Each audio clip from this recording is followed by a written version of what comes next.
This is the untold truth on George Carlin's arrest. You allegedly, let me put it that way, used some words in your act which brought about a bust. Oh, it was disorderly conduct - profanity.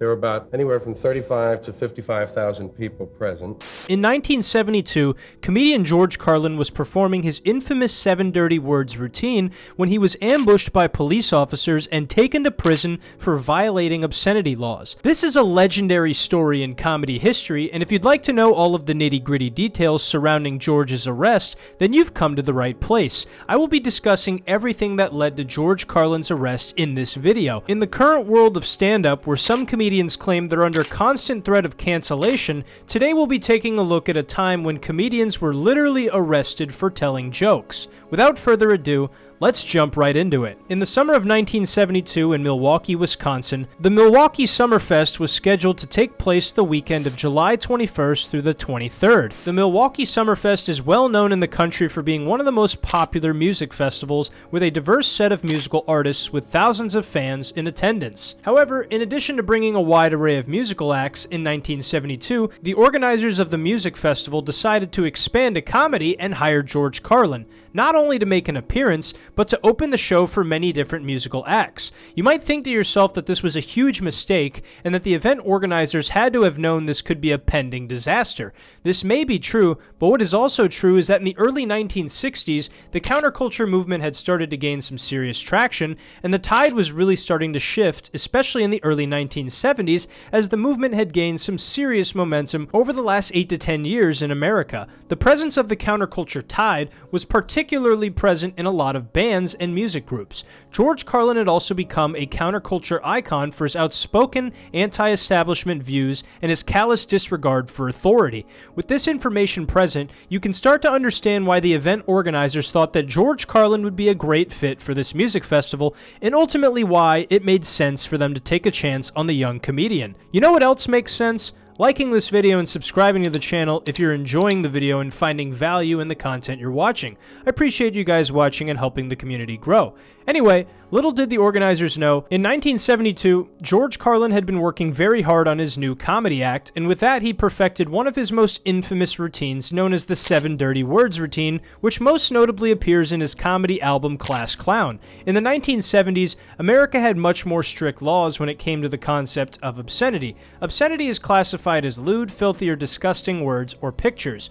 When you hear this, the first thing that comes to your head is probably, wouldn't obscenity laws violate your First Amendment right to freedom of expression? And to that you would be correct. George Carlin knew about these laws and how it would appear the American government was weaponizing these laws to shut down any type of speech that they didn't find to be in complete alignment with their own agenda. He knew the risk involved, but he still performed the 7 dirty words routine across the entire country. Then on July 21st, 1972, the fateful day came where George Carlin performed at the Milwaukee Summerfest. He was informed by the event organizer and the authorities before performing that if he did the 7 dirty words routine at the festival, that he would be prosecuted. If you're a fan of George Carlin, you know exactly how he felt about being told what he was not allowed to do by authority. So then he went up there like NWA and did the bit anyway. Shit, piss, fuck, cunt, cocksucker, motherfucker, and tits. Then immediately after he got off stage, the police grabbed him, cuffed him, read him his Miranda rights, and took him to jail on charges of disorderly conduct and violating obscenity laws. This would spark a media frenzy over the event, and this performance by George would become the most infamous comedy set ever performed at the Milwaukee Summerfest, and also one of the most infamous comedy sets of all time. Not only did these headlines skyrocket George Carlin's fame across the country, but it also brought many more eyes to the music festival itself. The arrest of George Carlin had also started a national legal case that represented the war on free speech for artists and performers. George actually details the case and some more details about his arrest on his appearance that he made on The Tonight Show with Johnny Carson. Check this out. Oh, it was disorderly conduct - profanity, as opposed, I guess, to disorderly conduct drunk, disorderly conduct something else. The state didn't want to have anything to do with it. They didn't want to prosecute it because you're covered by the First Amendment in freedom of speech. And it's about the 7 words you can't say on television. Right. Which list I have amended since then. Folks have been reminding me of others. Their own little words that they have. There are He also has a long discussion with Johnny Carson about the impact of words and context behind using them, and how artists using these words is not a violation of obscenity and is simply an exercise of their right to free speech. Watch this. Basically, the words are having to do with various, usually terms, euphemistic terms for sexual intercourse or certain objects or parts of the body, and etc.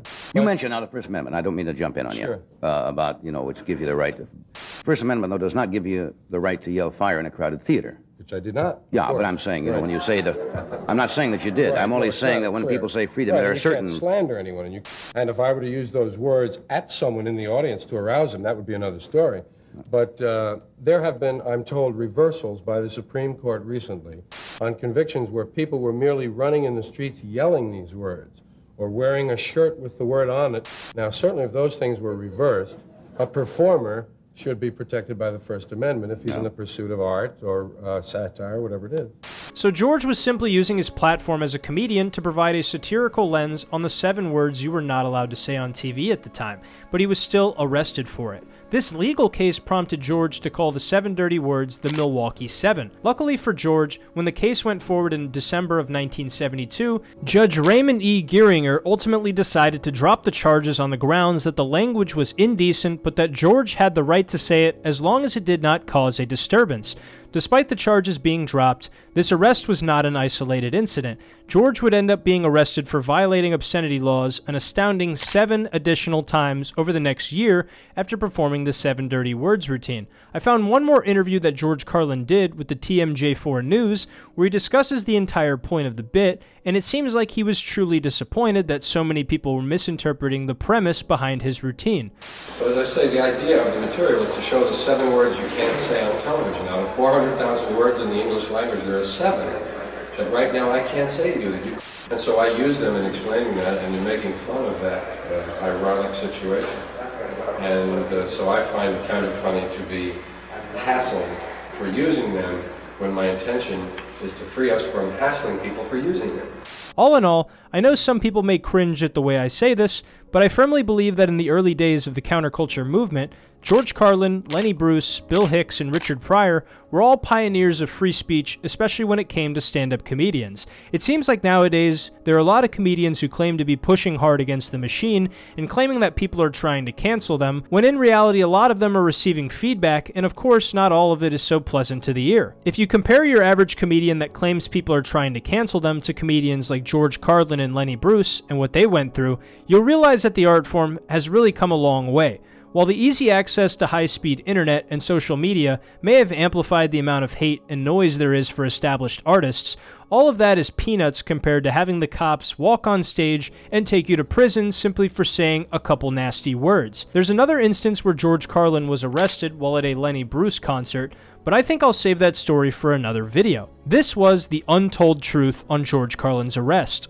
Hey everybody, thank you so much for watching the George Carlin arrest video all the way to the end. I thought this topic was super interesting, and I really wanted to cover it. And there's also another story of George Carlin being arrested the same night that Lenny Bruce was arrested. I think I'm going to make a video covering that situation because that's also fascinating to me. So if you guys would like to see a video like that, make sure you comment down below. If you guys want to support the channel, make sure to like the video, subscribe to the channel, and turn on post notifications so that way you get all of my videos right there in your feed. That's also a free way to help the community grow one step at a time. If you want us to take your support to the next level, please check out the Patreon page down below. You get some exclusive benefits, like you get to see videos early, you get to see exclusive content like my set at the Tampa Improv very recently. You also get to play a hand in the direction my channel takes, and you get shoutouts every single video. Shout out to Crossblocker, Jason Murray, Thomas Gill, and Ethan for being patrons. Anyway, without further ado, hope you guys take care of yourselves, your friends, your families, and your loved ones. I love you, and I'll see you in the next video. Take care.